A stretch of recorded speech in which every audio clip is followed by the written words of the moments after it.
자, 그럼 이제부터 2023학년도 경북대학교 대입 수시 모집 지원 전략 설명회를 시작하도록 하겠습니다. 예, 수시 모집에 대해서만 좀 말씀드리겠습니다. 2023학년도 모집 인원입니다. 보시면 수시 모집이 69.3%, 정시 모집이 30.7%입니다. 2022학년도 한번 볼까요? 보시면 수시가 66.5%, 정시가 33.5%였습니다. 근데 밑에 실제 입학자 비율을 보시면 56.9% 대 정시가 43.1%. 자, 이 말은 10% 정도가 수시에서 정시로 이월됐다. 이렇게 보시면 되는데요. 올해 같은 경우는 69.3 대 거의 7대 3이라고 보시면 되는데 한 어느 정도 이월될 거냐라고 감히 예측을 해본다면 5% 이하가 될 것 같습니다. 그 이유는 수능 체제를 상당히 많이 완화했기 때문에 수시에서 웬만한 학과들은 거의 다 뽑을 거다. 이렇게 보시면 되겠습니다. 그래서 올해 경북대학교 입시를 노리시려면 수시에 좀 집중하셔야 된다. 이렇게 보시면 될 것 같습니다. 다음으로 수시 모집에 대해서 큰 틀에서 한번 안내를 드리도록 하겠습니다. 우리 대학의 수시 모집은 크게 교과 전형, 논술 전형, 학생부 종합 전형 이렇게 세 개로 보시면 될 것 같고요. 교과 전형은 교과 우수자 전형, 지역인재 전형, 지역인재 기초생활수급자 등 대상자 전형이 있는데 여기는 전부 다 교과 100%입니다. 즉 내신 성적 100%로 뽑는다 이렇게 보시면 되겠습니다. 수능 체제가 있습니다. 그 다음 논술 전형은 논술 70%에 학생부 교과 30%고 수능 체제가 있게 되는데요. 논술 전형은 논술이 거의 절대적입니다. 그래서 7대 3으로 되어 있지만 거의 논술이 99다라고 보셔도 무방할 것 같습니다. 그래서 논술 전형 같은 경우는 논술이 거의 다 차지한다 이렇게 보시면 될 것 같고, 학생부 종합 전형은 크게 두 가지로 나눌 수 있습니다. 서류평가 100%로 하는 일괄 합산 전형이 있고 1단계 서류평가를 해서 통과하고 5배수 된 학생을 면접 보는 단계별 전형 이렇게 두 가지가 있다고 보시면 되겠습니다. 그래서 학생부 종합 일반 학생하고 농어촌 학생, 기초생활수급자 등 대상자 전형은 서류평가 100%로 선발을 하게 되고 학생부 종합 일반 학생 전형은 수능 체제가 있고 농어촌이나 기초생활수급자, 특성화고 졸업자 같은 경우는 수능 체제는 없습니다. 다만 의예과, 치예과, 수의예과, 약학과 같은 경우는 수능 체제가 여기도 있다. 이렇게 생각하시면 되겠습니다. 다음으로 학생부 종합 단계별 전형은 지역인재 전형이 대표적이고 영농창업인재나 소프트웨어 특별 전형 등이 있습니다. 여기는 1단계에서 저희가 올해는 5배수로 확대를 합니다. 그래서 1단계 통과하는 학생들의 수가 상당히 많아질 거다라고 보시면 되겠고 2단계에 와서는 1단계 서류 평가 성적이 70%, 2단계 면접 성적이 30% 들어가서 최종 선발을 하게 되고 여기는 수능 체제가 없습니다. 다만 의예과, 치예과, 약학과, 모바일공학 전공은 수능 체제가 있다. 이렇게 이해하시면 될 것 같습니다.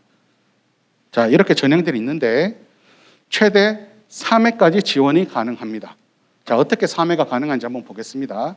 일단 의예과를 제외하고 전체적인 학과들에 대해 설명을 좀 드리겠습니다. 자, 한번 보시면 제가 이렇게 색칠을 5개 칠했죠. 요 5개 전형에서 3번 지원이 가능하다. 이렇게 보시면 됩니다. 자, 여기 이제 제일 궁금하실 건데 학생부 종합 전형에서는 한 번밖에 지원이 불가합니다. 그래서 내가 만약에 농어촌 학생이라고 하더라도 나는 농어촌도 내고 싶고 학생부 종합 일반도 내고 싶고 지역인재도 내고 싶지만 학생부 종합 전형 안에서는 1회만 지원이 가능하기 때문에 그 점을 꼭 유의하시면 좋을 것 같고요. 학생부 교과 전형 같은 경우는 이 3개 전형을 다 지원해도 가능합니다. 지원 자격만 되신다면 이렇게 다 가능하고 만약에 대구 경북 지역이 아닌 학생들이 있다고 하면 실제로 지역인재가 불가능하니까 여기 주황색으로 된 약간 노란빛 나는 요 색깔 3개가 복수 지원 가능하다라고 보시면 되겠습니다. 다만 여기 의예과 같은 경우는 인적성 면접이 20% 있습니다. 그래서 의예과에서 교과 지역인재 전형을 지원한 학생은 면접이 겹치기 때문에 학생부 종합 면접이 있는 학생부 종합 지역인재를 지원하실 수가 없습니다.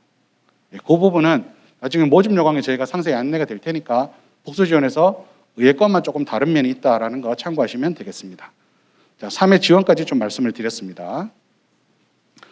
예, 주요 변경 사항들에 대해서는 제가 앞에서 충분히 설명을 드렸기 때문에 넘어가도록 하고, 여기 학생부 교과 우수자 전형에서 지원 자격이 변경되었는데요. 이 부분은 뭐냐면 예전에는 검정고시 학생들이 학생부 교과 전형에 지원할 수 있었습니다. 하지만 올해부터는 국내 정규 고등학교 졸업자 혹은 졸업 예정자만 가능하기 때문에 검정고시 출신자는 지원이 불가능하고 일반고라든지 특성화고 모두 다 학생부 교과 전형에 지원이 가능하다.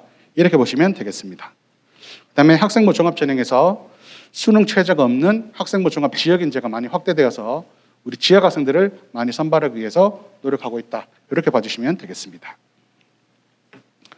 자, 그러면 수능 최저 기준이 완화되었는데요. 그 최저 기준에 대해서 살펴보겠습니다.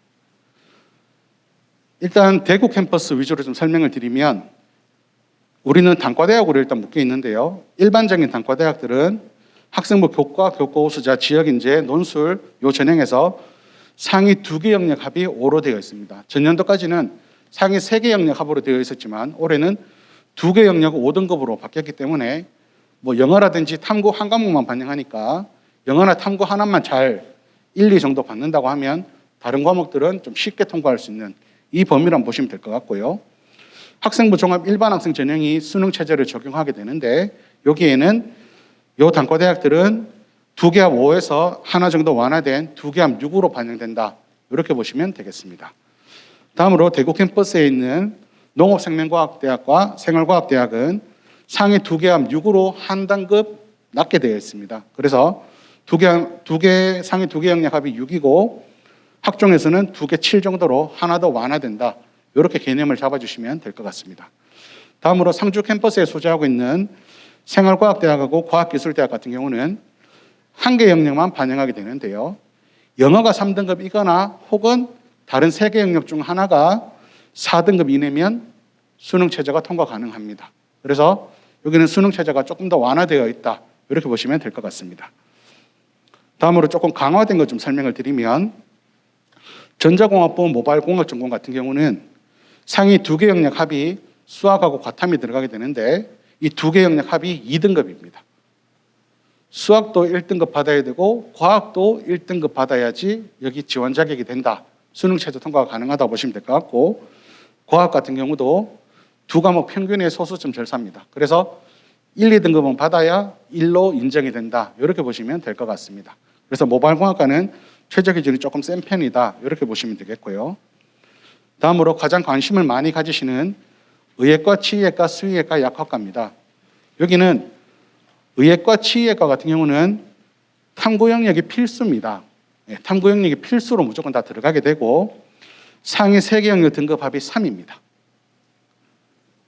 그렇고 탐구는 반영할 때 2과목 평균 소수점 절사입니다. 그래서 최소한 1, 2등급은 받아야 탐구에서 1, 2등급은 받아야 1.5가 되니까 소수점 절사에서 가능하겠죠. 그래서 탐구를 2과목 1, 2등급 받아내느냐가 아마 가장 큰 관건이 될 것 같고 그 다음에는 국어, 수학, 영어 중에 2개 과목이 1등급이면 됩니다. 그래서 의예과, 치의예과는 탐구 영역 필수로 해서 3개 3. 만약에 지역인재 기초생활수급자나 농어촌 기초생활수급자로 내게 되면 한 등급 완화돼서 3개 4 이렇게 보시면 되겠습니다. 그다음 수의예과, 약학과 같은 경우는 동일한 조건이고 3개 영역 합이 5등급 이내입니다.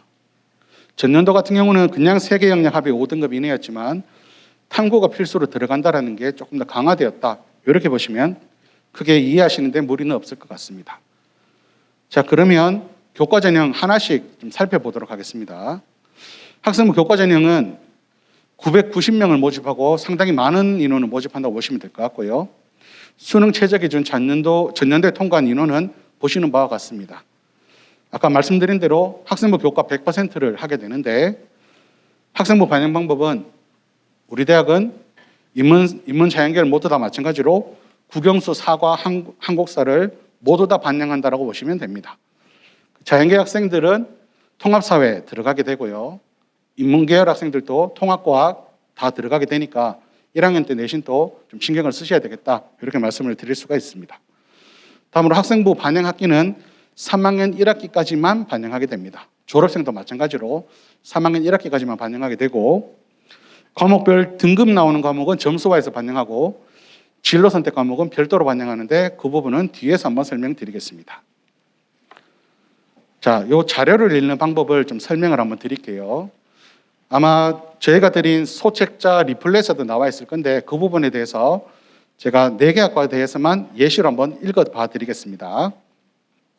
자, 학생부 교과 우수자 전형 같은 경우는 사학과 같은 경우에 한번 보시면 모집 인원이 10명이었고 지원 인원이 94명, 입학 인원이 10명이었습니다. 추합이 최종 5번까지 나가게 됐죠. 그러면 실제로는 15등까지 합격했다라고 보시면 무방할 것 같습니다. 자, 최저 통과 인원이 20명이었죠. 그 말은 뭐냐 하면 최저 통과한 20명이 있는데 그 중에 5명이 불합격했다, 최종 불합격했다라고 보시면 됩니다.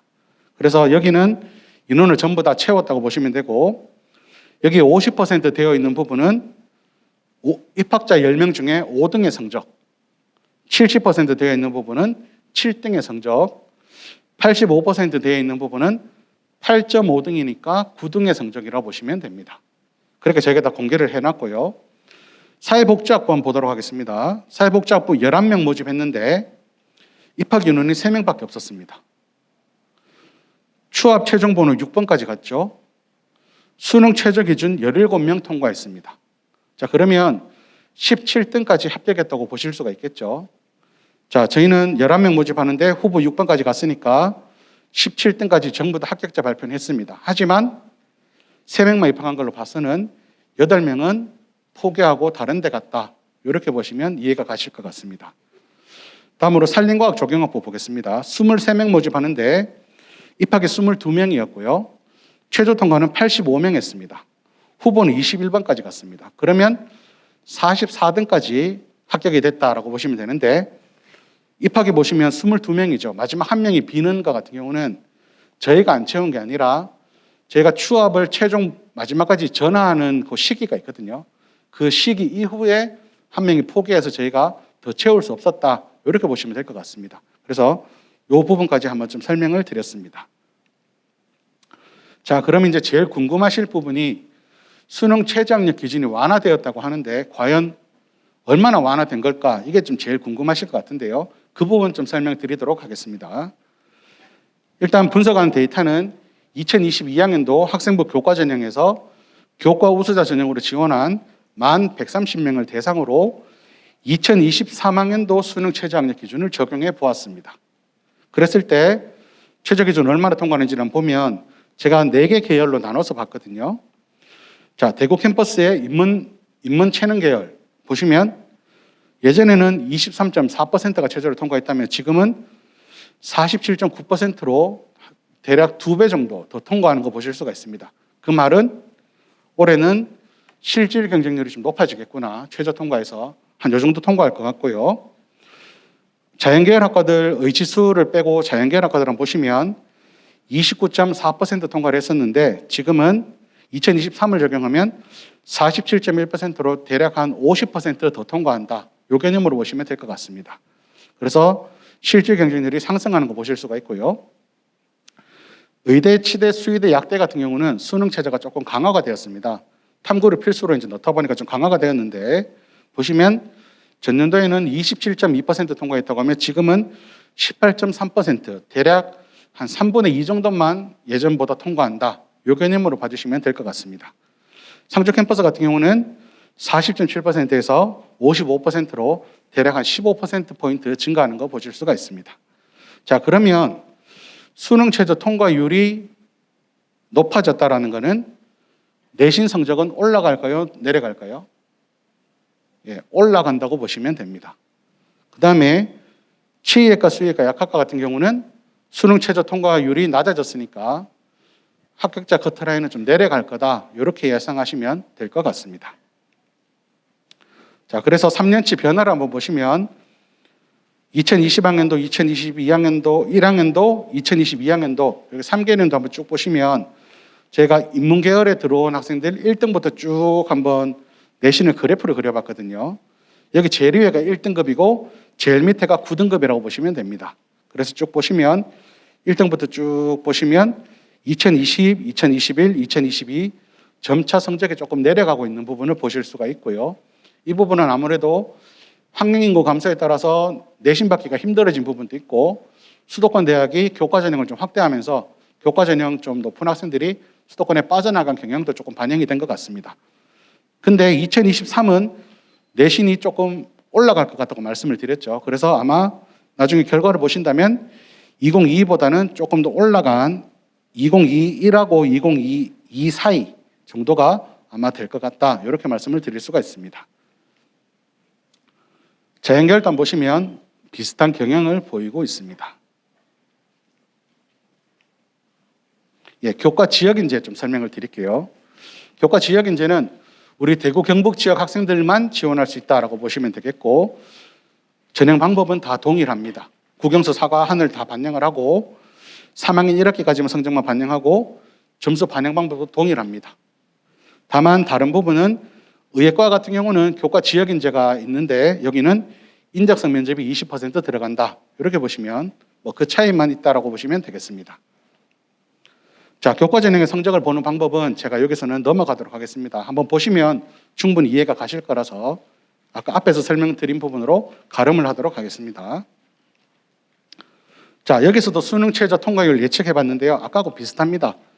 대구의 인문체능 계열은 대략 한 2배 정도 되는 거 보실 수가 있고 대구 자연계열 같은 경우는 한 1.5배 정도 되는 거 보실 수가 있고 의치 수의학과 같은 경우는 대략 한 3분의 2 정도로 좀 줄어든다. 이렇게 보시면 큰 경향성은 다르지 않다고 보시면 되겠습니다. 자, 그 다음에 우리 학생들이 가장 많이 하는 고민 중에 하나가 학생부 교과에 교과 우수자를 낼까 지역인재를 낼까 이 고민이 가장 많으실 수가 있거든요.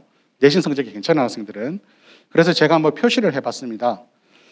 평균하고 85% 입학자에 대해서 어느 부분이 낮은지를 한번 표시를 해봤는데 실제로 해보니까 좀 과마다 특별한 특이사항은 안 보였습니다. 한번 보시면 국어 국문학과 같은 경우는 평균은 지역인재가 조금 더 낮았지만 85% 쪽으로 가면 교과 우수자가 좀 더 낮은 거 보실 수가 있습니다. 그래서 교과 우수자나 지역인재 교과를 선택하실 때는 경쟁률을 좀 보시고 마지막에 좀 선택하시는 게 좋지 않을까 싶고 다음으로 한 해 너무 낮았다고 해서 그 과를 또 내면 나는 되겠지라고 생각하시면 안 된다는 거 좀 설명을 좀 드릴게요. 예를 들면 불문학과 보시면 85%가 6.78이 들어왔죠.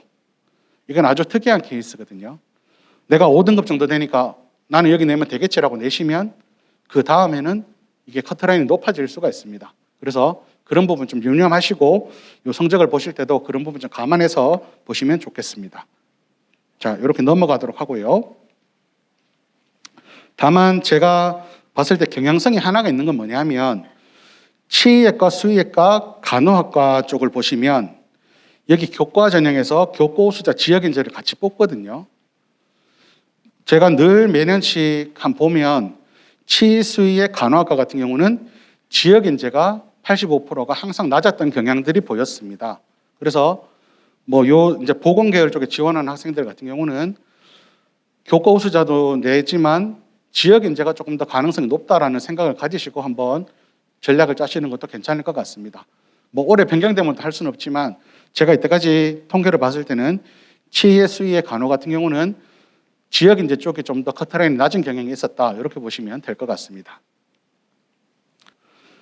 다음으로 신설된 학생부 교과 지역인재, 기초생활 수급자 등 대상자 전형이 되는데요. 이 부분은 아주 좋은 과만 모집하게 됩니다. 9명 모집하는데 의예과 3명, 치의학과 2명, 약학 1명, 간호과 3명 이렇게만 선발을 하게 되는데 여기는 지원 자격이 좀 까다롭습니다. 대구 경북 지역 졸업 예정자로서 기초생활 수급자나 차상위 복지급여 받는 요 대상이 되어야지 가능하다고 보시면 되고 여기는 고교별 추천 전형으로 받을 예정입니다. 그래서 학교별로 추천이 가능하고 각 과마다 1명씩 추천이 가능합니다. 그래서 학교별로 4명씩 추천이 가능하다. 이렇게 보시면 되겠습니다. 여기는 졸업 예정자만 받게 되니까 졸업자는 안 된다라고 보시면 되겠고 교과 100%로 동일하게 선발하고 있습니다. 그래서 올해 처음 신설됐기 때문에 입시 정보는 없다라고 보시면 되겠습니다. 자, 학생부 성적 반영 방법입니다. 등급이 나오는 반영 방법은 위에 보시는 표와 같이 각 등간격으로 되어 있습니다. 그래서 각 등급별로 점수가 높으면, 등급이 높으면 점수를 잘 받는다. 뭐 요 개념으로 보시면 될 것 같고요. 다음으로 진로 선택은 가점으로 반영하게 되는데 3학년 1학기까지 국어, 수학, 영어, 사회, 과학 중에 진로 선택 과목 중 성취도가 높은 세 과목을 가점 형태로 반영하게 됩니다. 그래서 상위 3개만 반영하기 때문에 A만 3개면 만점이다라고 보시면 되겠고, 학생부 교과 같은 경우는 의과를 제외하고는 25점이 플러스가 된다라고 보시면 되겠습니다. 자, 저희가 처음에 이 디자인을 할 때는 학생들이 3개 정도는 다 A를 받지 않을까 예상을 했는데요. 실제 결과를 한번 보도록 하겠습니다. 학생부 교과 전형을 지원한 지원자 중에 진로 선택 과목을 이수한 1,802명에 대해서 저희가 한번 분석을 해봤고요. 진로 선택 3과목 이상 이수한 학생이 3과목 이상을 이수해야 저희가 가점을 반영하기 때문에 그 학생들을 보면 96%가 있었고 3과목이 안 된 학생이 4% 있었습니다. 그래서 이 4% 학생들은 만점 받기가 상당히 어려운 구조였다라고 보시면 되겠고, 이 96%에 대해서도 저희가 만점한 비율을 한번 보시면 1등급 같은 경우 25점으로 되어 있는 게 만점이거든요. 올 A, 3개 A를 받은 학생들이 이만큼 되고 올 A를 못 받은 학생들이 일부 있었다라고 보시면 되겠고, 2등급에 가더라도 올 A의 비율이 이만큼 되고 A 2개, B 하나가 이 정도 비율이 되는 거 보실 수가 있습니다. 3, 4등급으로 가게 되면 올 A를 받는 비율이 점점 줄어드는 거 보실 수가 있습니다. 그래서 대상자 중에 25점 만점 받은 비율이 62.1%밖에 되지는 않습니다. 그래서 여기서 드리고 싶은 말씀은 학생부 교과 전형 지원하는 학생은 진로 선택 과목이 이 가점도 크기 때문에 3개 정도 A 받는 노력은 꼭 하셔야 된다. 이렇게 좀 말씀을 드리고 싶습니다. 이것도 놓치면 나중에 점수가 깎이기 때문에 이 부분도 꼭 주의를 하시기 바랍니다. 예, 마지막으로 학생부 교과 전형 팁을 좀 드리겠습니다. 수능 최저 학력 기준이 완화되었기 때문에 합격자 성적은 좀 더 상향될 가능성이 있다. 의예과, 치예과, 수의과, 약학과 같은 경우는 합격자 성적이 좀 더 하향될 가능성이 있다. 그 다음에 진로 선택 과목 A를 받은 비율을 보시면 62.1%밖에 되지 않기 때문에 학생들이 교과 전형 내는 학생들은 A를 꼭 3개 받을 수 있도록 노력하는 부분이 필요하다. 그 다음에 상주 소재학과 같은 경우는 수능 최저 기준만 통과하면 추가 합격 고려 시 거의 다 합격이 가능하기 때문에 상주 캠퍼스 내는 학생들은 수능 최저가 관건이다. 이렇게 보시면 되겠습니다. 다음으로 학생부 교과 전형 같은 경우는 추가 합격자가 상당히 많습니다. 2022학년도 예를 보시면 829명이 입학을 했는데 추가 합격자가 502명이나 됩니다. 그래서 추합이 상당히 많이 있다라고 보시면 되겠습니다. 그다음에 대구 경북 지역의 고등학교 출신자들은 학생부 교과 우수자하고 학생부 교과 지역인재 전형 2가지가 있는데 경북대를 꼭 오시고 싶다면 둘 다 복수 지원하는 것을 좀 권해드리겠습니다. 복수 지원하는 게 가장 경북대 올 수 있는 확률을 높일 수 있다고 보시면 되겠고, 꼭 하나만 선택하셔야 된다면 마지막에 경쟁률이나 이 부분들을 한번 참고하셔가지고 좀 더 선택하시면 좋을 것 같습니다. 예, 다음으로 논술 전형 간단하게 좀 설명드리겠습니다. 논술 전형은 저희가 모집 인원이 많이 줄어서 이제는 477명만 선발한다. 이렇게 보시면 되겠고, 논술 70에 학생부 30이지만 논술이 거의 절대적이다. 이렇게 보시면 되겠습니다. 인문계열 같은 경우는 예년과 동일하게 교과 통합형으로 내고 6문제 내외가 출제될 예정입니다. 저희 홈페이지 오시면 충분한 자료들이 있으니까 준비하시는데 큰 무리는 없을 것 같고요. 자연계열 1하고 자연계열 2가 있는데 올해 자연계열 1의 범위가 다시 바뀌었습니다. 범위를 한번 보시면 수학, 수학1, 수학2, 미적분이 포함이 되게 됩니다. 전년도 같은 경우는 수학, 수학1, 수학2까지만 들어갔었는데 제가 출제에 어려움이 있어서 올해 같은 경우는 다시 수학 1, 2에다가 미적분을 포함한다는 거 다시 한번 좀 유념해 주시기 바랍니다. 자연계열 2 같은 경우도 수학, 수학 1, 2, 미적분 이렇게 출제 범위가 되고, 자연계열 2 같은 경우는 의대, 치대, 수의대 이렇게 3개 학과만 친다라고 보시면 되겠습니다. 학생부는 국영수 사과를 다 반영하고 있고요. 교과 성적을 한번 보시면 6등급까지 보시면 1등급하고 30점밖에 차이가 나지 않습니다. 그 다음에 논술로 들어온 학생들 대부분이 4점대라고 보시면 되거든요. 그러면 내신에서는 내가 6등급이라도 15점밖에는 손해를 안 본다라고 보시면 됩니다. 근데 논술은 0점에서 350점까지 움직입니다. 그래서 논술이 절대적이다 이렇게 말씀드릴 수가 있고요. 그 다음에 자연계열 같은 경우는 다 수리 논술을 쳐야 되는데 자연계열 1이나 2를 쳐야 되는데 이 두 개 학과만 인문계열 논술을 쳐도 됩니다. 예를 들어서 간호학과 지원하는 학생인데 나는 수능은 뭐 자연계열로 통과를 하더라도 논술은 내가 수리 논술이 약하니까 그냥 인문 논술 치고 싶다고 하면 인문 논술을 지원해서 치면 됩니다. 그래서 전년도에 13명 입학자 중에 3명은 인문 논술을 치고 들어왔다라고 보시면 되겠고 글로벌 소프트웨어 융합전공 같은 경우도 10명 입학에 4명은 인문 논술을 치고 왔다 이렇게 보시면 되겠습니다. 그래서 논술에서는 이런 선택권이 있다. 일부 한번 참고하시면 되겠습니다. 예, 논술 전형의 팁은 제가 앞에서 대부분 말씀드린 거라서 여기서는 마지막 이 부분만 좀 설명을 드리겠습니다. 논술 기출문제 및 논술 전형 가이드북 이 대부분 내용들은 경북대학교 입학 홈페이지에 다 기재가 되어 있습니다. 한번 틈이 나신다면 이 부분 참고하셔가지고 준비하면 충분하게 가능하실 것 같습니다. 예, 그러면 오늘 아마 제일 궁금하실 내용인 학생부 종합전형에 대해서 말씀드리겠습니다. 우리 대학은 학생부 학교생활 기록부를 완벽하게 블라인드 처리해서 진행하고 있다고 보시면 되겠습니다. 이건 교육부의 권고사항이기도 하지만 저희는 국립대학으로 블라인드 처리는 타 대학 어느 대학에도 못지않게 블라인드 처리는 다 해서 인적사항 학교명 등이 드러나지 않는 철저하게 블라인드 처리해서 하고 있다. 이렇게 봐주시면 되겠고요. 교육부에서 받을 때부터 블라인드 되는 자료를 받아서 진행을 하고 있습니다. 받은 자료를 진행함과 더불어서 저희는 대학 자체적으로도 학교생활 기록부라든지 그 내용 안에 출신학교 부모 직업 지역 등이 표시되는 경우도 있거든요.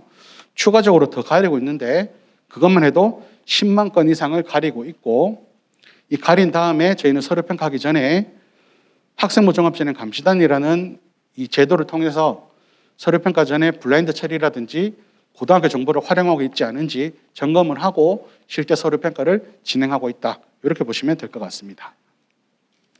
자, 그러면 학생부 종합전형 서류평가 지표에 대해서 간단하게 좀 설명을 드리겠습니다. 저희는 많은 대학들이 쓰는 표준안을 사용하고 있고요. 학업 역량, 전공 적합성, 발전 가능성, 인성 이 4가지 역량에 대해서 저희가 평가하고 있다라고 보시면 되겠습니다. 학업 역량 35%, 전공 적합성 35%, 발전 가능성 20%, 인성 10%에서 이제 선발을 하고 있는데요. 자, 그러면 한 역량씩 살펴보도록 하겠습니다. 학업 역량은 2가지로 나눠서 평가를 하게 되는데요. 학업 성취도 15%, 교과 학습 노력 및 태도 20%에서 평가를 하고 있습니다. 자, 한번 보시면 학업 성취도 15% 다음에는 평가 A 그룹이라고 되어 있죠. 이 부분을 꼭 기억해 주시길 부탁드리겠습니다. 교과 학습 및 노력 태도는 B 그룹이 평가한다. 이 부분을 꼭 기억해 주시면 좋겠습니다. 자, 그럼 설명 좀 드릴게요. 학업 성취도는 지원 계열별 반영 교과를 3개년간 학업 성취도와 성적 추이를 보면서 모집단이 수행하기에 적합한가를 보게 되는데 주요 교과는 국영수 사과에 대해서 다 본다라고 보시면 되겠습니다. 그래서 쉽게 설명을 좀 드리면 이 학업 성취도는 주요 과목에 대해서 내신 성적을 본다라고 보시면 되겠습니다. 정량적 기준에 의해서 저희가 좀 고려할 만한 다른 요소들이 없는가를 보는 게 이 학업 성취도 15%라고 보시면 되겠고 교과 학습 및 노력 및 태도는 내신 성적 이외에 학업 역량 향상을 위해서 고교 교육과정 내에서 충실하게 스스로 탐구하고 노력하였는가를 보는데 요즘 소위 말하는 지적 호기심 해결을 위해서 어떤 노력들을 했고 자기 주도적으로 학습을 어떻게 진행하였는가 이런 부분들을 보는 게 교과 학습 노력 및 태도 20%라고 보시면 되고 여기는 교과 내신을 반영하진 않습니다.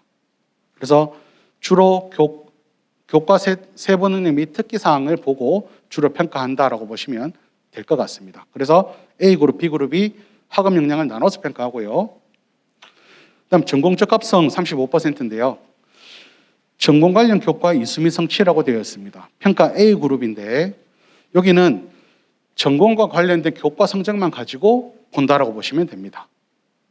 좀 더 쉽게 설명을 드리면 전공과 관련된 교과목의 교과 내신을 보고 제가 평가한다고 보시면 되겠고, 여기서 좀 더 고려하는 것은 이수 단위가 어떤지, 또 심화 과목은 어떻게 이수했는지 그런 부분들을 조금 고려한다. 이게 평가 A그룹에서는 10%라고 보시면 되겠고, 평가 B그룹에서는 전공 관련 활동 및 노력은 지원 학과의 관심과 이해를 바탕으로 교내 활동에 참여하고 노력하였는가. 여기도 교과 세부 능력 및 특기사항이 많이 포함이 되게 되고, 창의적 체험 활동에 동아리 활동이나 진로 활동 등이 여기 한꺼번에 같이 평가된다라고 보시면 되겠습니다. 여기는 전공과 관련해서 또 계열과 관련해서 내가 그와 관련된 활동을 얼마나 깊이 있게 했느냐, 이 부분이 텍스트 위주로 해서 평가된다라고 보시면 되겠습니다. 여기에서도 내신은 평가에 반영하지 않습니다. 다음으로 발전 가능성입니다. 대학 입학 후 성장 가능한 잠재 역량이라고 되어 있는데 여기는 평가 B그룹만 하게 되고요. 내용을 보시면 폭넓은 경험과 탐구 노력으로 미래 창의 인재로 성장 가능하냐라고 되어 있는데, 좀 쉽게 설명을 드리면 공부 이외에 다른 활동들을 얼마나 했느냐, 그 다음에 얼마나 리더십을 가지고 있느냐, 자기 주도적으로 여러 가지 활동들을 하기 위해서 어떤 노력들을 했는가, 이 부분들이 발전 가능성의 포인트라고 보시면 될 것 같고, 주로 학교생활 기록부에서 평가되는 항목은 창의적 체험 활동이 주로 많이 평가가 되게 되고, 교과 세특 기록도, 교과 세부 능력 및 특기사항 기록도 같이 평가에 반영되게 됩니다. 그다음에 인성에 대한 부분인데, 인성에 대한 부분은 실제 서류 평가에서 저희가 많이 반영하기 힘들기 때문에 큰 차이를 두고 있지는 않지만 창의적 체험 활동에 대한 부분을 주로 평가를 하게 되고, 교과 세부 능력 및 특기사항에서 조별 활동이나 이런 부분을 많이 참고하고 있습니다. 자, 이렇게 이제 설명드리면 쉽지는 않을 것 같아서 저희가 하나씩 예를 보면서 평가 A조부터 한번 좀 살펴보도록 하겠습니다. 자, 우리의 이제 서류 평가 절차를 한번 보시는데요. 제가 아까 A조, B조에 대해서 조금 강조를 했던 게 이 부분을 설명드리려고 했던 겁니다. 지원자 1명에 대해서 저희는 평가자가 4명이 들어가게 됩니다. 4명이 평가를 하게 되고, 평가 A조는 아까 말씀드린 교과 성적 위주로 해서 정량적인 부분을 기반으로 평가를 하고, 여기 2개 항목을 평가를 하게 됩니다. 평가 A조 보시면 주요 교과 성적과 전공과 관련된 교과 관련 정량적 정성평가를 실시한다. 실질 비중은 25% 내외로 보시면 됩니다. 자, 평가 B조는 교과 성적을 제외하고 학생부 기록에 대해서 정성평가를 실시하게 되는데, 평가 B조에는 교과 성적 자체를 미제공합니다.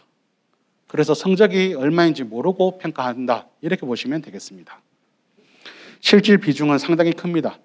75%로 하게 되고, A조, B조는 철저하게 독립평가를 하기 때문에 저희는 평가 B조의 비중이 상당히 크다라고 보시면 됩니다. 내신이 좀 불리하더라도 평가 B조의 어떤 내용들로 충분히 극복이 가능하다, 이렇게 개념으로 보시면 될 것 같습니다. 자, 그러면 제가 평가 A조에 대해서 어떻게 하는지 구체적인 사례를 가지고 좀 설명을 드리겠습니다. 실제 평가 B조도 한번 사례를 가지고 해드리면 좋은데, 평가 B조 같은 경우는 학교생활 기록부를 실제로 띄워야 되는 면이 있어서 그 부분은 각 고등학교나 학생의 어떤 학생부이기 때문에 좀 제한적으로 되니까 그 부분은 좀 이해를 부탁드리고, 평가 A조 위주로 좀 설명을 드리겠습니다. 자, 평가 예시인데요. 모집 학과는 학생부 종합 전형 지역인지의 약학과라고 예를 들어 보겠습니다. 다른 과도 이제 적용하시면 될 것 같고요. 이 모집 학과 관련 교과는 수학, 과학이고 화학하고 생명과학을 주로 좀 많이 체크하는 학과다라고 보시면 되겠습니다. 지원 인원은 계산하기 간편하기 위해서 200명이라고 가정을 하고요. 서류평가 지표는 아까 앞에서 설명드린 서류평가 지표를 활용하겠습니다. 저희는 각 서류평가 항목별로 아까 한 항목별로 평가를 이렇게 8단계로 나누고 있는데요. S, A뿔, A, B뿔, B, C, D, F 이렇게 8단계로 나눠서 평가를 하고 있습니다. 자, 근데 여기서 한번 보시면 제가 여기 4개만 동그라미를 쳤죠. 이 의미는 뭐냐면 학생부 교과를 평가할 때 평가 A조에서는 기본 시작점은 요 4개만 사용하겠다라고 보시면 됩니다. 그래서 내신 등급이 안 좋더라도 C, D를 받을 확률은 극히 적다라고 보시면 될 것 같습니다. 그래서 내신의 실질 비중은 좀 더 줄어든다. 이렇게 보시면 될 것 같고요. 경우에 따라서는 4개 범위가 아니라 3개 범위로 할 수도 있습니다. 예, 그거는 제가 모집 단위 지원자 수를 보고 이제 결정을 하게 되는데 이렇게 학생부 교과를 반영할 때도 범위는 상당히 좁혀서 본다. 그래서 뭐 내신이 낮다고 해서 CD로 시작하지는 않는다. 이렇게 보시면 될 것 같습니다. 한번 사례를 좀 보여드릴게요. 자, 지원자 A하고 B의 성적 자료입니다. 제 이제 시스템에 있는 자료를 그대로 제가 한번 올려봤는데요. 지원자 A는 1학년 1학기, 1학년 2학기, 2학년 1학기, 2학년 2학기, 3학년 1학기까지 성적해 보시면 국영수 사과가 1.72에서 1.39, 1.36, 1.2, 3학년 1학기 1.40 이렇게 되고 지원자 B는 3.05, 2.68, 2.95, 2.32, 3등급 이렇게 되어 있습니다. 제가 여기 밑에 보시면 점검 포인트로 해서 학기별, 학년별 성적은 고르게 유지되고 상승 혹은 하락하는가라고 되어 있는데요. 여기서 볼 때 요즘 최근에는 보시면 3학년 1학기가 상대평가하는 과목들이 상당히 적습니다. 그래서 실제로 저희가 요즘 볼 때는 2학년 2학기까지의 추세를 좀 많이 보는 편입니다. 그래서 두 학생들 모두 다 보면 둘 다 좀 상승하는 경향이 있다는 거 체크가 가능하실 것 같고요. 그 다음에 기본 과목 등급은 어떤가? 다른 학생들과 비교해서 상대적 위치는 어떤가를 보고 있는데 한번 보겠습니다. 지원자 A 같은 경우는 국영수 사과가 1.4등급입니다. 아까 200명이라고 제가 가정을 했죠. 중간 등급이 2.5라고 하면 약학과 지원한 100등의 성적이 2.5라고 보시면 됩니다. 이 학생은 1%입니다. 최상위권이죠. 이 학생은 내신이 최상위권이기 때문에 아까 제가 평가하는 항목에서 A 플러스 A, B 뿔 B 이렇게 되어 있었는데 A 플러스에서 시작한다고 보시면 되겠습니다. 자, 그 다음 학생 한번 볼게요. 그 다음 학생은 2.55가 중간인데 중간보다 조금 뒤에인 60%, 2.78등급입니다. 그래서 여기 이 학생 같은 경우는 A 플러스 A, B 뿔 B 중에 이 학생은 시작점은 B 뿔에서 시작한다. 이렇게 보시면 되겠습니다. 그래서 두 학생의 내신 성적을 단순하게 비교해 보면 A 학생이 내신 성적이 높기 때문에 좀 더 높은 위치에서 시작한다라고 보시면 되겠습니다. 그래서 내신 같은 경우는 이렇게 비교를 하고 있고요. 여기 보시면 주요 교과에 대해서도 퍼센트가 이렇게 다 나와 있습니다. 이 학생이 상대적으로 어느쯤에 위치하는지 다 나와 있고, 그 다음 제가 또 고려하는 게 이수 단위를 고려하게 되는데요. 이수 단위를 고려하면 전체 다른 학생들이 주요 교과가 115단인데 이 학생은 123단위 이수했습니다. 요 뒤에 학생은 115단인데 120단위 이수했는데 이수 단위는 저희가 그렇게 심각하게 보진 않습니다. 예를 들어서 다른 학생들은 약학과에서 18.7단위가 사회과목 이수를 했는데 이 학생은 13단위 이수했거든요. 근데 이 학과에서 사회가 그렇게 주요한 교과는 아니기 때문에 이수 단위에 대해서는 크게 문제만 없으면 그냥 넘어간다라고 보시면 될 것 같습니다.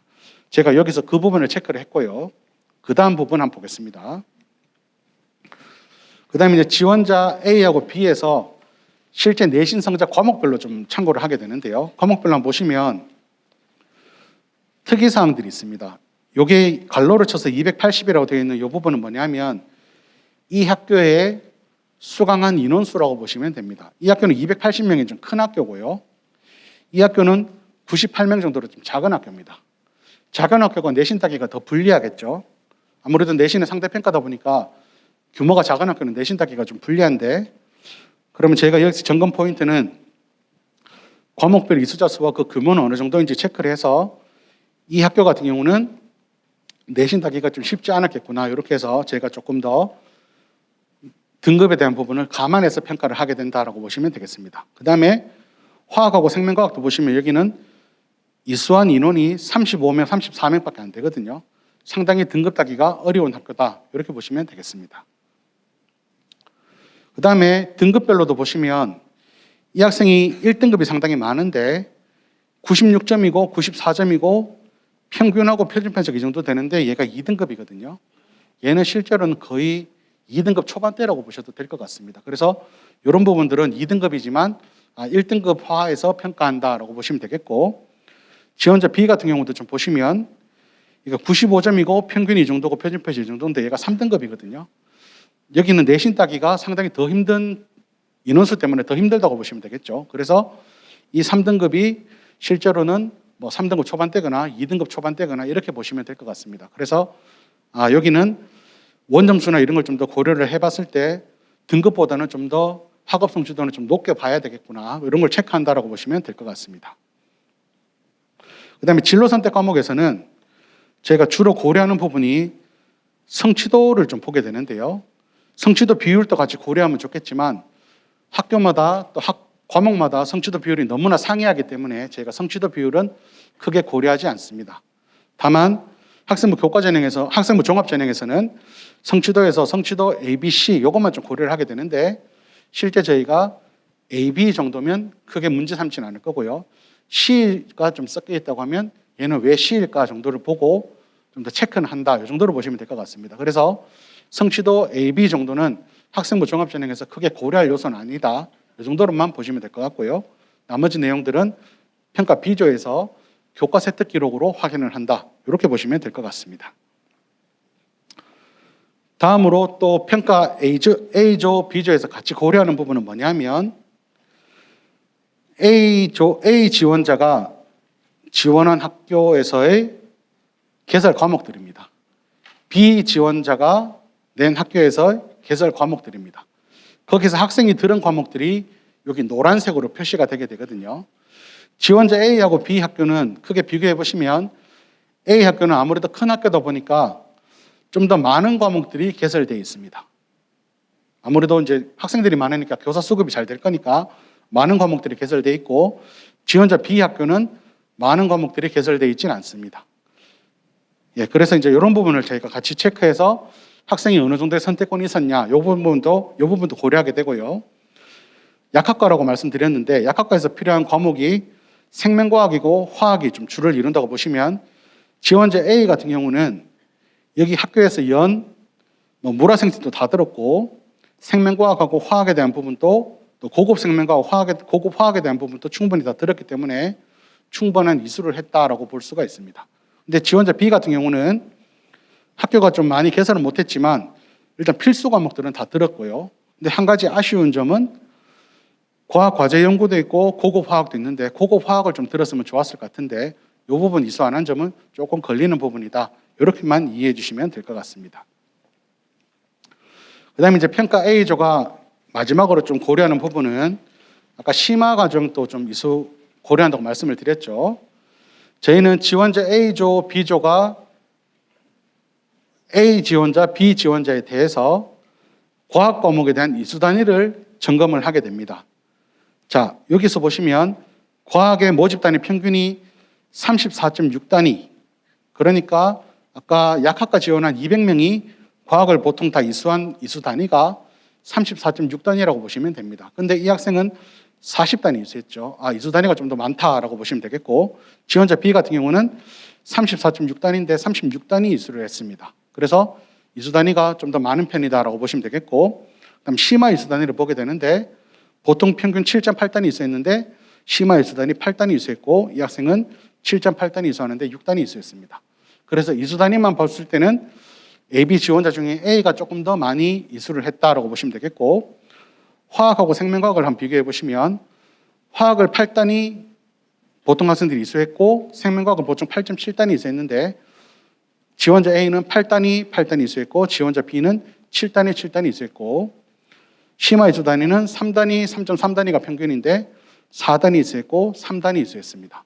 자, 여기에서는 두 학생 다 뭐 자기가 주어진 교육 환경 내에서 충분히 이수하려고 노력했기 때문에 과학이나 생명과학, 과학 전체적인 부분하고 화학, 생명과학 이수에 대해서는 특별한 이수 단위에서 부족함은 없다라고 보시면 되겠습니다. 하지만 만약에 어떤 학생이 화학하고 생명과학 이수 단위가 다른 학생들보다 극히 낮다고 하면 여기에서는 충분한 감점 사유가 있을 수 있다. 이렇게 보시면 될 것 같습니다.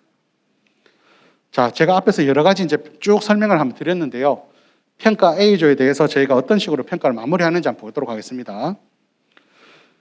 지원자 A에 대해서는 성적도 아주 상위권이고 A 플러스 수준이었고, 지원자 B는 아까 B 플 수준에서 시작을 합니다. 그래서 밑에 한번 보시면 지원자 A는 기초평가 등급이 A 플러스입니다.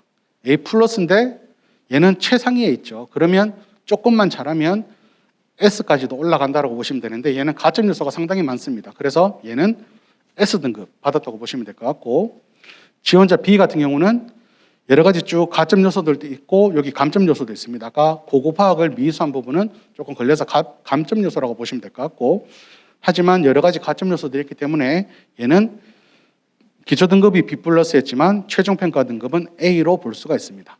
자, 그러면 이 두 학생의 실제 100점 만점에서 내신 성적으로 인한 이 차이는 몇 점 나냐면 5점 차이가 납니다.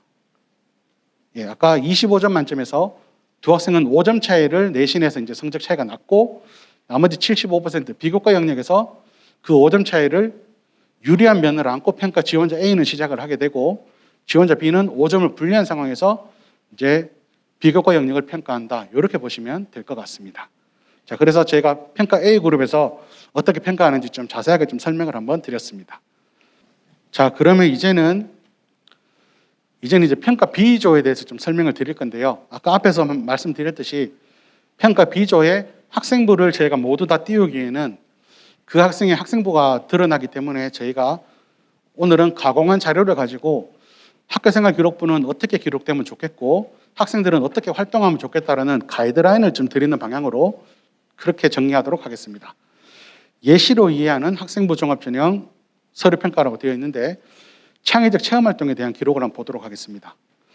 창의적 체험활동은 자율활동, 진로활동, 봉사활동 이렇게 나눠져 있는데요.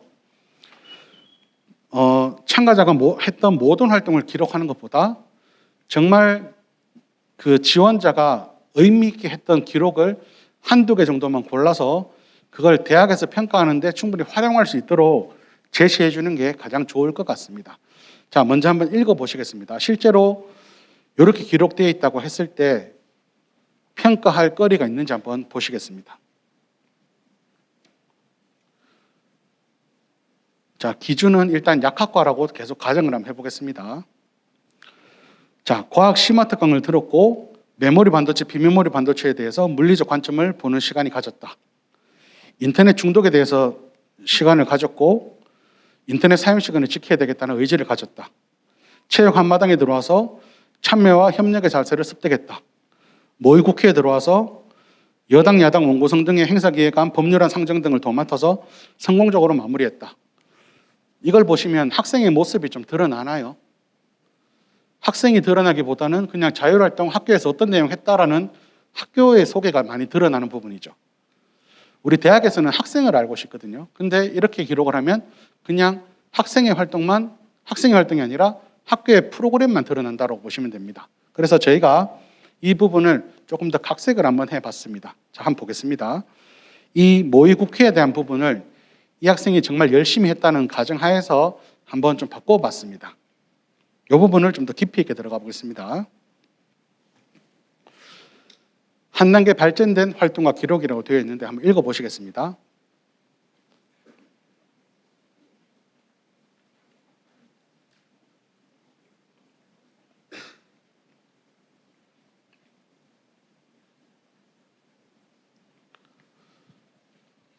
자, 아까 앞에 기록하고 다른 거는 앞에서는 학생이 잘 안 보였죠. 학생이 어떤 모습으로 활동을 했는지 또 어떤 주도성을 가지고 있는지가 안 보였는데 지금 여기서 알 수 있는 부분은 학생이 얼마나 주도적으로 움직였는지 이런 부분들을 알 수가 있습니다. 그래서 학교생활 기록부를 기록하고 학생들은 활동을 할 때 하나씩 자기가 좀 더 주도적으로 할 수 있는 부분들을 내세우는 게 필요하고 고등학교에서도 기록을 하실 때 모든 내용을 다 적기보다는 한 가지 내용이라도 좀 깊이 있게 이렇게 학생의 특성이 드러나게 기록해 주시면 여러 가지 지표에서 좋은 평가를 받을 수 있다는 거 한번 보실 수가 있습니다.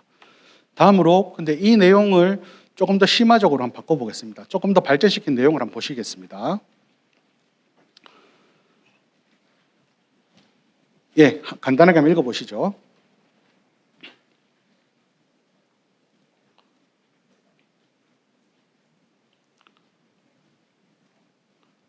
자, 아까 앞에랑 조금 또 다른 부분은 뭐냐면 이 학생의 처음에 시작은 수업에서 배운 내용을 가지고 궁금증을 가져서 자치활동의 모의국회를 시작을 했고 모의국회를 진행하면서 이론적인 부분도 좀 중요하기 때문에 한국 정치라는 책을 읽고 이런 여러 가지 입법 과정들을 좀 더 알게 되었고 이론적으로 탐구도 했다라는 것은 학생이 자료조사라든지 자기의 어떤 기본적인 바탕을 지식을 확장하기 위해서 좀 노력한 부분을 보실 수가 있습니다. 그다음에 여러 가지 절차들을 통해서 주도적으로 노력을 했고 모의국회를 통한 이론적 탐구를 바탕으로 해서 정치 전공 교사들로부터도 극찬받을 정도의 전문성과 주도성을 보여주었다. 그래서 학생들이 활동을 할 때도 이렇게 하나씩 더 알아가는 또 깊이 있는 과정을 들어가 주시면 훨씬 더 학생부 종합전형평가에서 좋은 기록과 좋은 평가를 받을 거다. 이렇게 좀 말씀드릴 수가 있습니다. 여기는 창의적 체험활동에 대해서 말씀을 드렸고요. 좀 더 학생이 잘 드러나야 된다. 이렇게 보시면 될 것 같습니다. 다음으로 교과 세분능 및 특기사항에 대해서 한번 예시를 보도록 하겠습니다. 많이 이제 오해하시는 부분이 학부모님들께서 학업 역량이라고 하면 계속 학업 성취도, 내신만 물어보는 경향들이 상당히 많으신데요. 학업 역량이라고 하는 부분은 현재 학업적 성적이 얼마나 중요한가 이런 부분보다는 미래에 얼마나 더 잘할 수 있는지, 학업을 대하는 태도가 어떤지 이런 부분들이 학업 역량이라고 보시면 됩니다. 같은 1등급을 받았더라도 그냥 내신만 잘 되는 1등급인지 다른 학업 역량을 보여주는 1등급인지 이런 부분들이 중요하기 때문에 저희는 학업 역량을 평가하는 부분이 여기에서 반영이 된다고 보시면 되겠습니다. 자, 그러면 일단 문학 기본적으로 한번 봐서는 쭉 기록이 되어 있는데 한번 읽어보시면 그냥 문학에 대해서 그냥 학습 목표로 해서 그냥 학생이 잘했다 정도만 드러나 있는 그냥 칭찬 위주로 된 추상적인 글이다라고 보시면 될 것 같습니다. 자, 그러면 이 부분을 조금 더 발전시켜 보겠습니다. 자, 이 학생 가장 모범적인 학생이라고 했고 작품에 대한 감상뿐만 아니라 비평하는 데도 탁월한 역량을 가지고 있다고 되어 있는데요. 이 부분을 좀 더 구체적인 예로 한번 뒷받침을 해보겠습니다. 예, 한번 읽어보시겠습니다.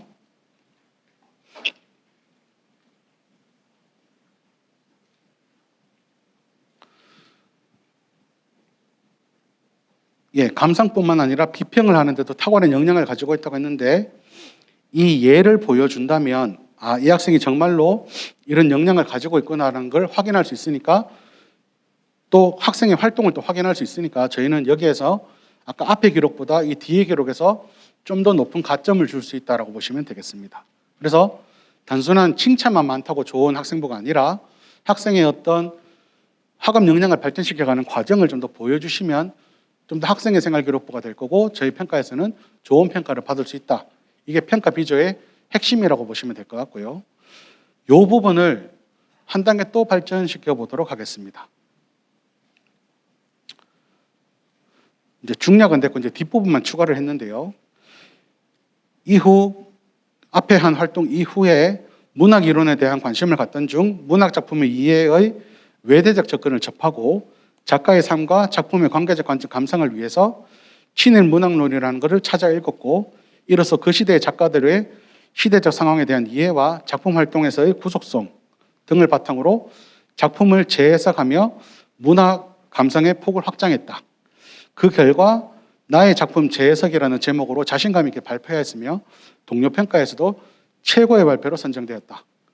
여기서 더 할 수 있는 부분은 주로 이제 교과 과정에서 일어나는 일이긴 하지만 심화를 위해서 좀 더 노력을 했고 그걸 자기가 정리해서 발표했고 동료 평가에서도 최고 평가를 받았고 이렇게 일목요연하게 학생의 과정이 좀 더 깊이 있게 들어간다면 저희 학생부 종합평가에서는 학생이 얼마나 자기 주도성이 있고 자기 학업 역량을 발전시키기 위해 노력했는 부분들이 잘 드러나니까 좋은 평가를 받을 수 있다고 보시면 되겠습니다.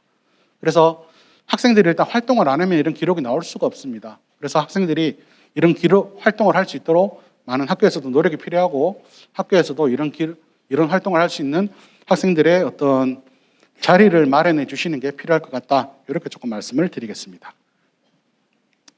자, 그러면 학생부 종합전형에 대해서 조금 세부적인 내용을 좀 설명을 드리겠습니다.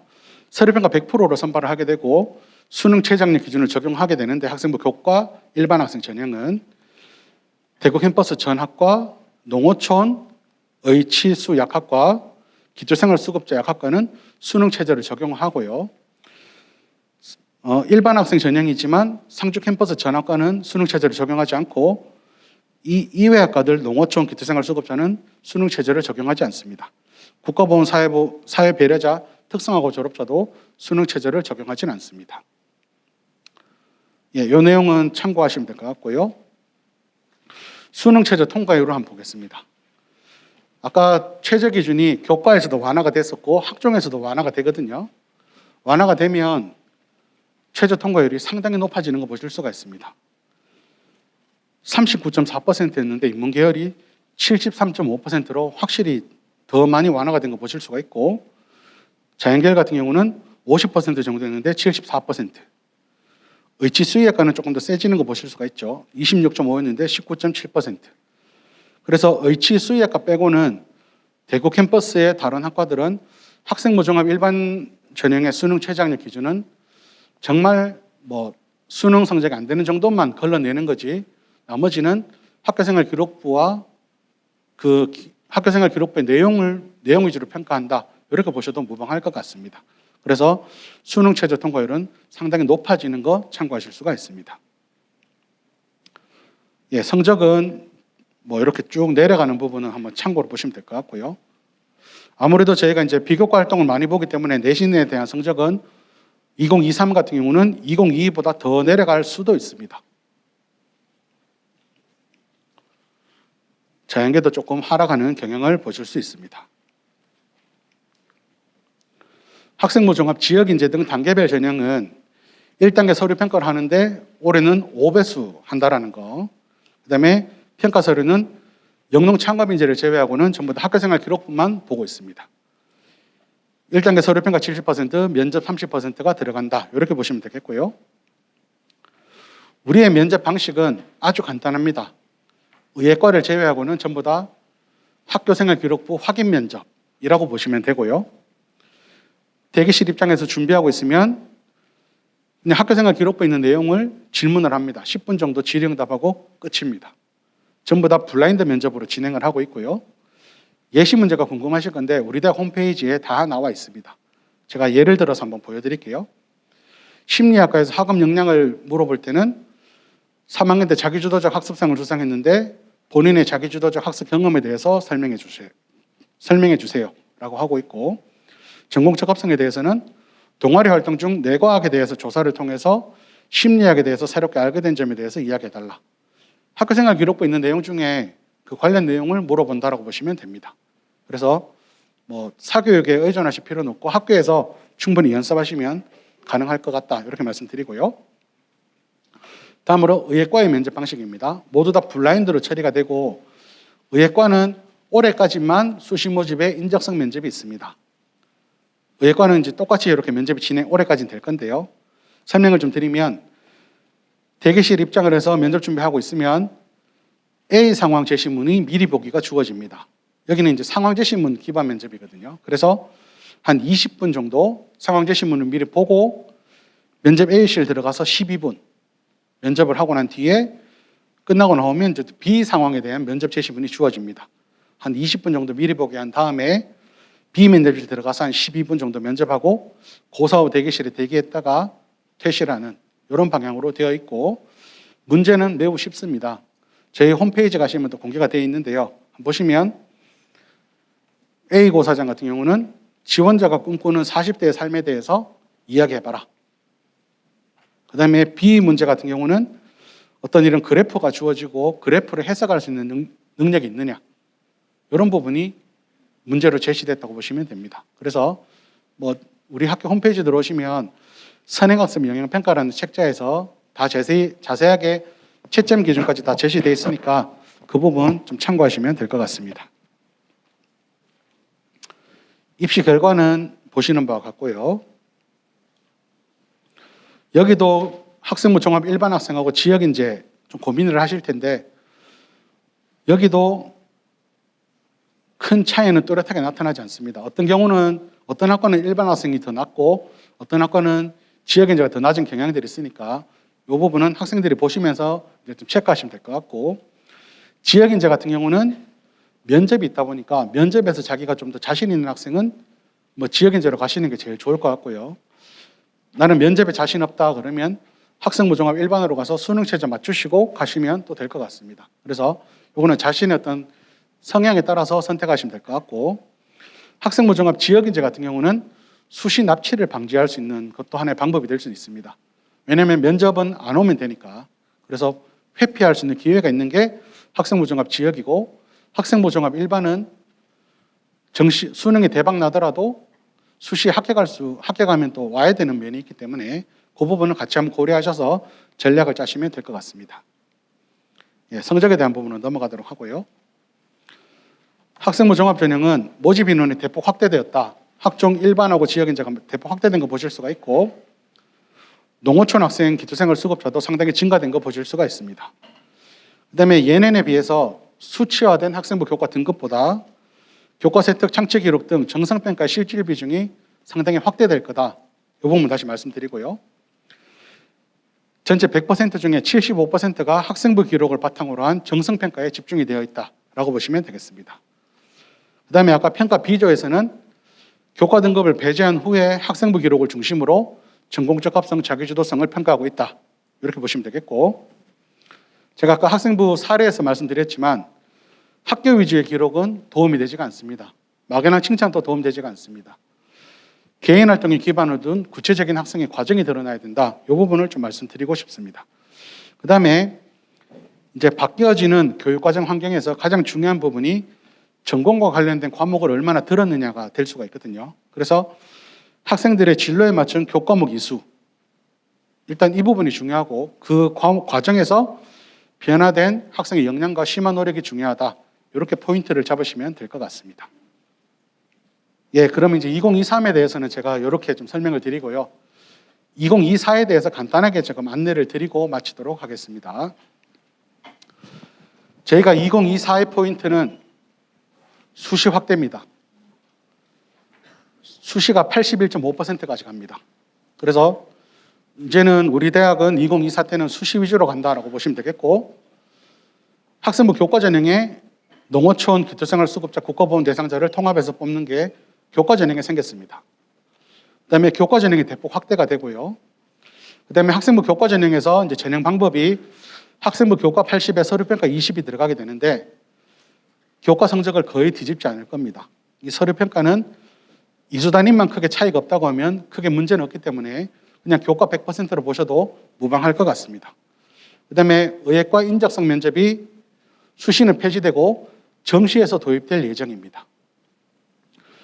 그다음에 이 부분이 이제 실험적인데요. 치의예과 같은 경우는 학생부 종합 지역인재에서 학교장 추천 전형을 신설하고 수능 최저 없이 뽑을 겁니다. 3명 정도를 뽑을 건데 여기 한번 참고하시면 될 것 같고 수능 최저학력 기준은 2023보다 또 완화가 될 겁니다. 그래서 완화된 거 한번 보시면 아까는 2개 5, 2개 6은 동일한데요. 2개 5보다는 2개 6이 좀 더 많아졌다고 보시면 됩니다. 아까는 2개 6이 농업생명과학대학하고 생활과학대학 두 개였는데 6이 좀 더 많아졌다고 보시면 되겠고 생태환경대학하고 과학기술대학은 수능 최저가 아예 없어졌다라고 보시면 되겠습니다. 그 다음에 전자공학부 같은 경우는 모바일공학 전공이 아까는 2개 영역 합이 2였는데 이제 3으로 조금 완화된 거 보실 수가 있고요. 의예과 치의예과가 아까 3개 영역 합이 3이었거든요. 딴 건 동일한데 3개 영역 합이 4로 변경이 됩니다. 그래서 2023 대비 2024는 전반적으로 수능 최저가 모든 과에서 다 완화가 된다. 이렇게 보셔도 무방할 것 같습니다. 예, 저희가 이제 오늘 준비한 내용은 신강관계상 좀 빨리 지나간 부분도 있긴 한데요. 경북대학교가 최대한 정보를 공개하려고 많이 노력을 했고 학부모님들 한번 보시면 뭐 타 대학보다는 확실히 정보가 많이 공개된 거 보실 수가 있을 겁니다. 저희 나중에 홈페이지에도 이 자료를 가지고 또 올릴 테니까 한번 좀 참고를 해주시고 우리 거점 국립대가 살아야 지방에 사니까 우리 경북대학교 수도권 보내지 마시고 많이 좀 보내주시기 부탁드리겠습니다. 예, 오늘 설명 이것으로 마치겠습니다. 예, 감사합니다.